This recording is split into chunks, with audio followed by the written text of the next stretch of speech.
Hollywood silver screen presenting Furiosa. आज की कहानी एक बहादुर योद्धा की है जिसका नाम है फ्यूरियोसा। एक ऐसी लड़की जो बचपन में अपने घर से दूर रेगिस्तान में अनजान लोगों के बीच रहती है, जहां हर कोई उसकी जान लेना चाहता है। ऐसे में फ्यूरियोसा क्या अपने आप को बचा पाएगी? कैसे करेगी एक मासूम बच्ची इस दुनिया के हैवानों का सामना? ये सब हम जानेंगे आज की इस कहानी में। मूवी की शुरुआत होती है एक ऐसी दुनिया से जहां सब तरफ सिर्फ रेगिस्तान है, ना पहाड़, ना नदियाँ, ना पेड़ और ना ही कुछ और। इस मुश्किल भरी दुनिया में अब बहुत ही कम लोग बचे हैं जो अपनी जिंदगी किस तरह से जी रहे हैं। इन सब के बीच हम देख पाते हैं एक छोटी लड़की फ्यूरियोसा को, जो अपनी फ्रेंड के साथ जंगलों में घूम रही होती है। इस जगह का नाम है green place of many mothers, जो कि इकलौती ऐसी जगह है जहाँ पर हरियाली बची है। तभी फ्यूरियोसा को वहाँ पर कुछ बाइकर्स दिखते हैं जो बाहर से आए होते हैं। फ्यूरियोसा बड़ी होशियारी से जाकर उन बाइकर्स की बाइक का फ्यूल पाइप काट देती है ताकि वो वहाँ से बचकर ना जा पाए, मगर ऐसा करते हुए उसे एक बाइकर देख लेता है। तभी फ्यूरियोसा उस बाइकर के पैर पर चाकू मार देती है और वहाँ से भागने लगती है, मगर वो लोग फ्यूरियोसा को पकड़ लेते हैं और अपने साथ ले जाने लगते हैं। तभी फ्यूरियोसा एक विसल बजाकर अपने घर वालों को खतरे का संकेत देती है, जिस पर उसकी माँ उसको बचाने के लिए उन बाइकर्स के पीछे आती है।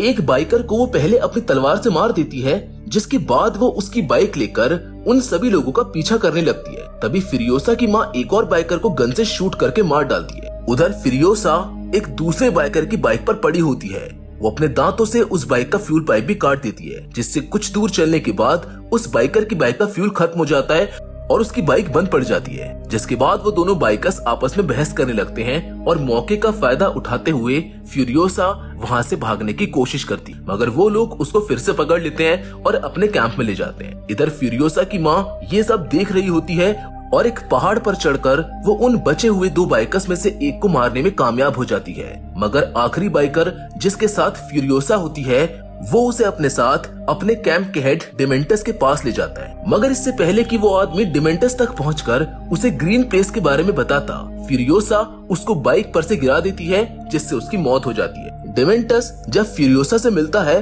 तो वो समझ जाता है कि वो किसी ऐसी जगह से है जहाँ किसी भी चीज की कमी नहीं है। जिसके बाद वो फ्यूरियोसा को बहुत प्यार से ट्रीट करता है और उससे वादा करता है कि वो उसको कल वापस घर छोड़ देगा। इधर हम फ्यूरियोसा की माँ को देखते हैं, जो डिमेंटस के मरे हुए आदमी के कपड़े पहन लेती है और हेलमेट लगाने के बाद वो बिल्कुल उन्हीं में से एक बन जाती है। रात होने पर फ्यूरियोसा की माँ उसको ढूंढते हुए उस टेंट तक पहुंच जाती है जिसमें फ्यूरियोसा होती है। फ्यूरियोसा की माँ उस टेंट में मौजूद सभी लोगों को गोली मार देती है, मगर तभी एक औरत उससे अपनी जान की भीख मांगती है।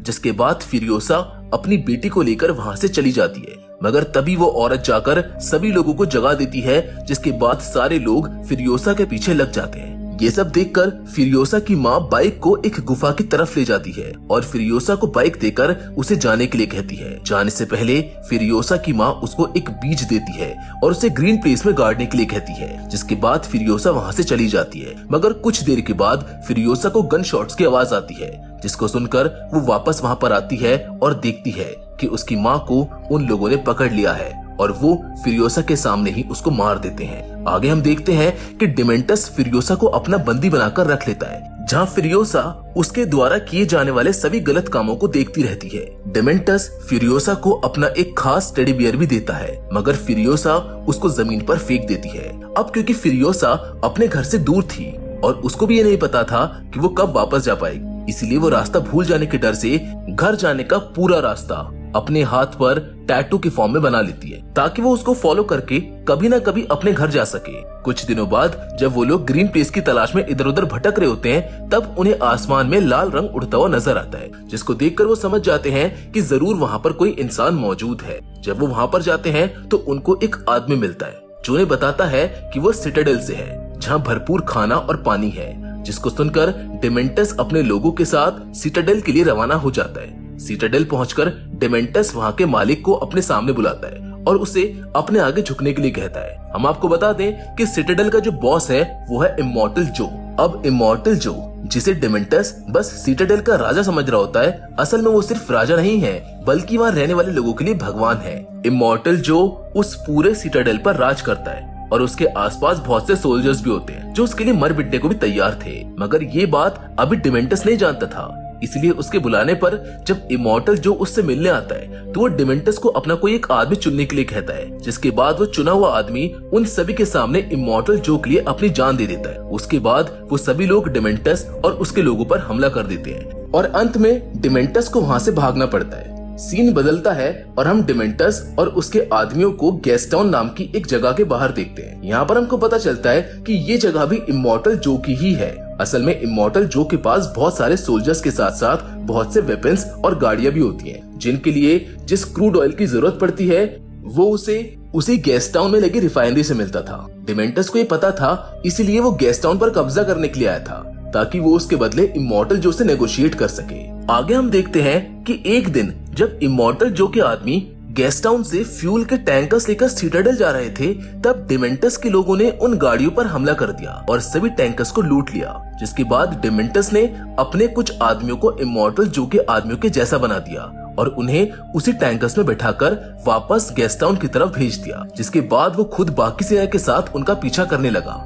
जब गैस्टाउन के लोगों ने देखा कि टैंकर वापस आ रहे हैं तो उनको समझ आ गया कि कुछ तो गड़बड़ है, मगर तभी डिमेंटस अपने ही लोगों को, जिन्हें उसने इमॉर्टल जो के लोगों के जैसा बना दिया था, उन्हें गोली मार देता है। जिसको देखकर गैस्टाउन के लोगों को लगता है कि टैंकर में उनके लोग हैं और वो गेट खोलकर उस टैंकर को अंदर आने देते हैं, मगर उस टैंकर में डिमेंटस के लोग भरे होते हैं जो गैस्टाउन पर आखिर में कब्जा कर लेते हैं। दूसरी ओर हम देखते हैं इमॉर्टल जो को, जहाँ पर हमको पता चलता है कि इमॉर्टल जो की बॉडी पूरी तरह से खराब हो चुकी है और इसीलिए वो जिंदा रहने के लिए बहुत सी मशीन्स का इस्तेमाल करता है। उसके पास बहुत सी पत्नियां भी हैं जिनसे वो सिर्फ एक लड़का चाहता है जो कि इमॉर्टल जो का वारिस बन सके, मगर उसकी ये इच्छा अभी तक पूरी नहीं हुई है। गैस्टाउन पर कब्जा करने के बाद डिमेंटस इमॉर्टल जो से नेगोशिएट करने के लिए एक बार फिर से सिटाडेल आता है, जहाँ पर वो इमॉर्टल जो से कहता है कि क्योंकि अब गैस्टाउन उसके कब्जे में है, इसीलिए वो चाहता है कि अगर इमॉर्टल जो को अब फ्यूल चाहिए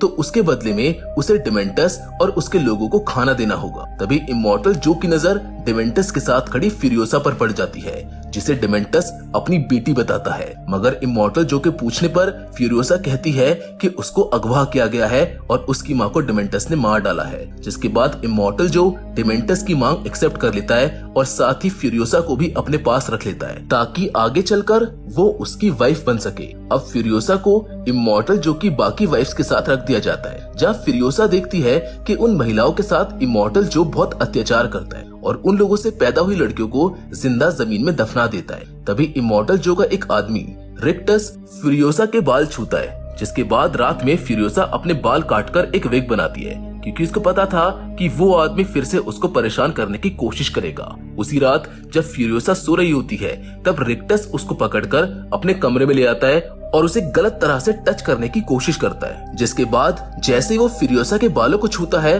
तो फ्यूरियोसा की विग उसके हाथ में आ जाती है और फ्यूरियोसा वहाँ से भाग जाती है। रिक्टस उसके पीछे जाता है मगर फ्यूरियोसा उसको नहीं मिलती। जिसके बाद हम देखते हैं कि फ्यूरियोसा वहाँ से भागकर इमॉर्टल जो के लिए काम करने वाले आदमियों के साथ शामिल हो जाती है। कई साल बीत जाते हैं और धीरे धीरे फ्यूरियोसा एक लड़का बनकर उन लोगों में शामिल हो जाती है। फ्यूरियोसा बहुत ही बहादुर और काबिल होती है, इसलिए उसका कद उन सैनिकों में भी बढ़ता चला जाता है। फ्यूरियोसा वहाँ पर गूंगा होने का नाटक करती है और इमॉर्टल जो के बनाए हुए सभी नियमों का पालन भी, जिससे ये साफ हो जाता है कि वो इमॉर्टल जो के लिए एक लायक सिपाही है।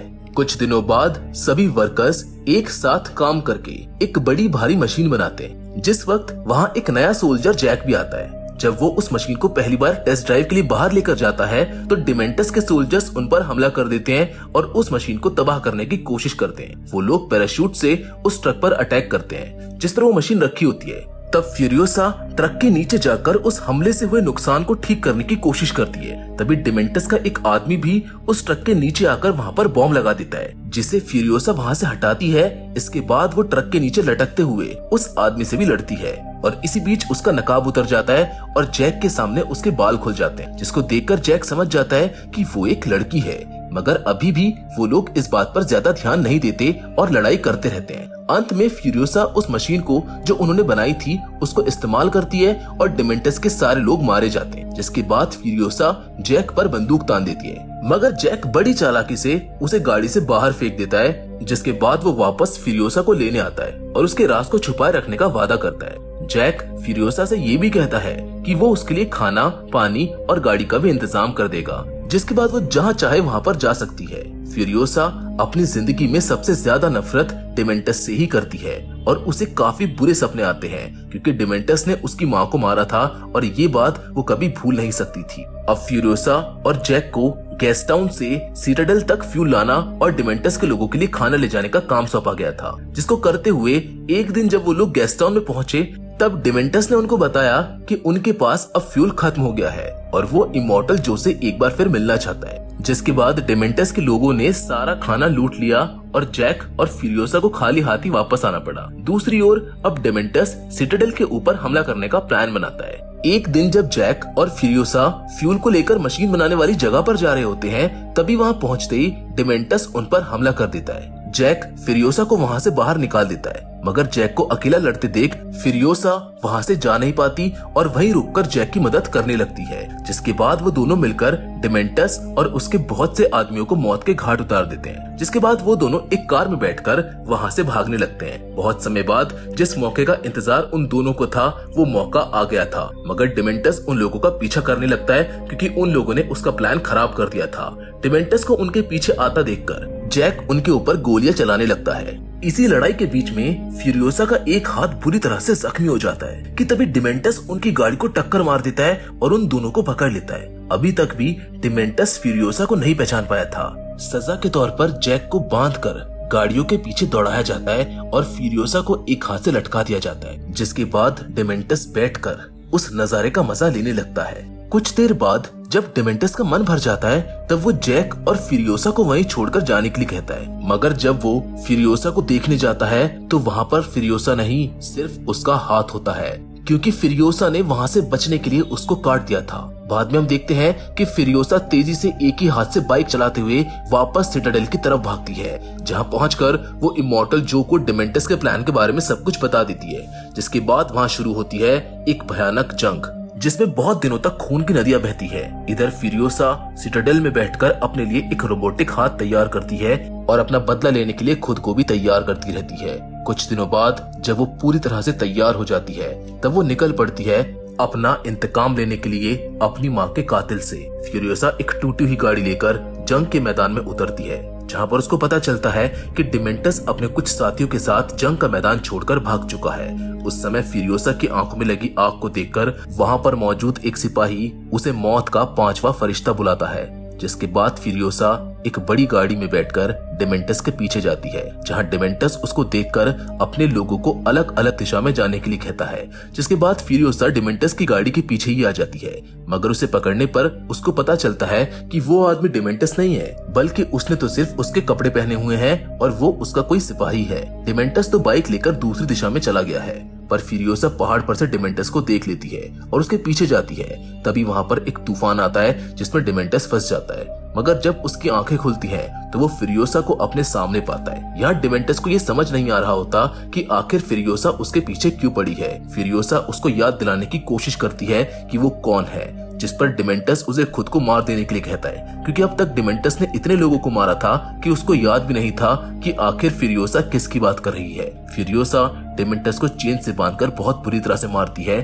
और अंत में जब वो डिमेंटस के टेडी को हाथ में लेती है तब डिमेंटस को याद आ जाता है कि ये वो लड़की है जिसे वो 15 साल पहले अगवा करके ले आया था। वो फ्यूरियोसा को उसके साथ काम करने के लिए कहता है और कहता है कि फ्यूरियोसा और वो एक ही जैसे हैं। मूवी के फाइनल सीन में हम डिमेंटस को देखते हैं जिसके ऊपर एक पेड़ लगा हुआ होता है। असल में वही पेड़ था जिसका बीज फ्यूरियोसा की माँ ने उसे मरने से पहले दिया था। जहाँ डिमेंटस अभी भी जिंदा था, उसके शरीर को धीरे धीरे कीड़े खा रहे थे और उसके शरीर से उस पेड़ को पोषण मिल रहा था। अंत में फ्यूरियोसा इमॉर्टल जो की सभी वाइफ्स को भी उनके चंगुल से छुड़ाकर वहाँ से भागने में कामयाब हो जाती है, जिसके साथ ये कहानी भी यहीं पर खत्म हो जाती है। मैं उम्मीद करता हूँ कि फ्यूरियोसा की ये कहानी आपको पसंद आई होगी। बाकी फिलहाल तो आज के इस वीडियो में बस इतना ही, लेकिन हम फिर से जरूर मिलेंगे और वो भी एक और नई इंटरेस्टिंग कहानी के साथ। मगर तब तक के लिए धन्यवाद।